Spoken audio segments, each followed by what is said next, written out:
వర్గీకరణ జరగాలనే ఉద్దేశంతో ఆ రోజు చంద్రబాబు నాయుడు గారు 96లో ప్రభుత్వంలోకి ఉన్నప్పుడు వారు మొట్టమొదట ఒక కమిషన్ కాన్స్టిట్యూట్ చేశారు. అది రామచంద్రరాజు కమిషన్ని 10వ తారీఖు సెప్టెంబర్లో 96లో కాన్స్టిట్యూట్ చేస్తే అది రిపోర్ట్ వచ్చేసి మే 1997లో ఇచ్చారు. అంటే ఒక 8-9 మాసాల్లోనే రిపోర్ట్ ఇచ్చేశారు. రిపోర్ట్ ఇచ్చిన తర్వాత ఈ రిపోర్ట్ ఇచ్చిన వెంటనే జూన్ 1997లో ఒక జీవో, ఆనాడు ఉన్నటువంటి తెలుగుదేశం పార్టీ చంద్రబాబు నాయుడు గారు ముఖ్యమంత్రిగా ఉన్నప్పుడు ఒక జీవో ఇచ్చారు.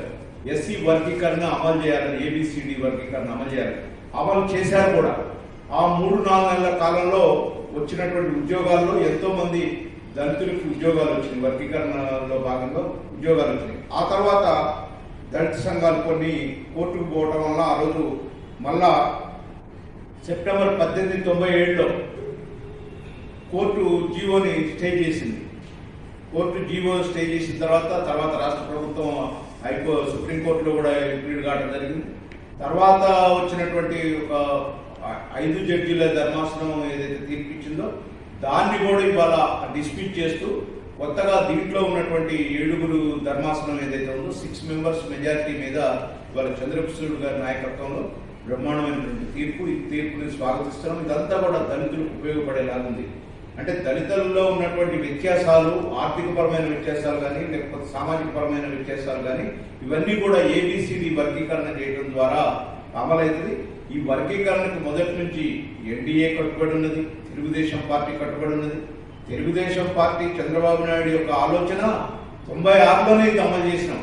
వర్గీకరణ రాష్ట్ర ప్రభుత్వంగా ఆ రోజు అమలు చేశాం. ఇవాళ సుప్రీంకోర్టు రాష్ట్ర ముఖ్యమంత్రులు, రాష్ట్ర ప్రభుత్వాల ఆధీనంలో తీసుకురావడం అనేది మంచిది.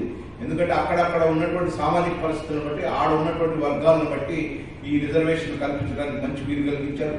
ఇవాళ అసెంబ్లీలో ముఖ్యమంత్రి గారు కూడా దీన్ని స్వాగతించారు. మేము తెలుగుదేశం పార్టీ పక్షాన స్వాగతిస్తున్నాం. తెలంగాణలో ఉన్నటువంటి ఏబిసిడి వర్గీకరణ రేపు రాబోయే ఉద్యోగాల్లో కూడా వారందరికీ కూడా ఈ అవకాశం కల్పించాలని కోరుతున్నాం. ఇచ్చినటువంటి నోటిఫికేషన్లో కూడా ఈ ఏబిసిడి వర్గీకరణ జరగాలని చెప్పి కోరుతున్నాం. చాలా సంతోషంగా ఉంది. ఎందుకంటే మొదటి నుంచి కూడా దళితులకు న్యాయం చేయాలనేది తెలుగుదేశం పార్టీ యొక్క ఆకాంక్ష.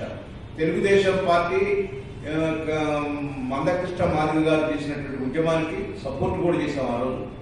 అదేవిధంగా తెలంగాణ ఏర్పడే నేపథ్యంలో కూడా వర్గీకరణ కావాలని కోరాం ఆ రోజు.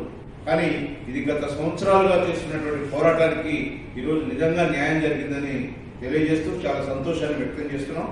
ఈ రాష్ట్ర ప్రభుత్వానికి కూడా, కాంగ్రెస్లో ఉన్నటువంటి ఇక్కడ ప్రభుత్వానికి కూడా మేము తెలంగాణలో రేపు రాబోయే నోటిఫికేషన్లో, ఇప్పుడు ఇచ్చినటువంటి నోటిఫికేషన్లో కానీ రాబోయే నోటిఫికేషన్లో కానీ అన్నింటిలో ఈ ఏబిసిడి వర్గీకరణ అమలు చేయాలని చెప్పి కోరుతా ఉన్నాం. థ్యాంక్ యూ అన్న.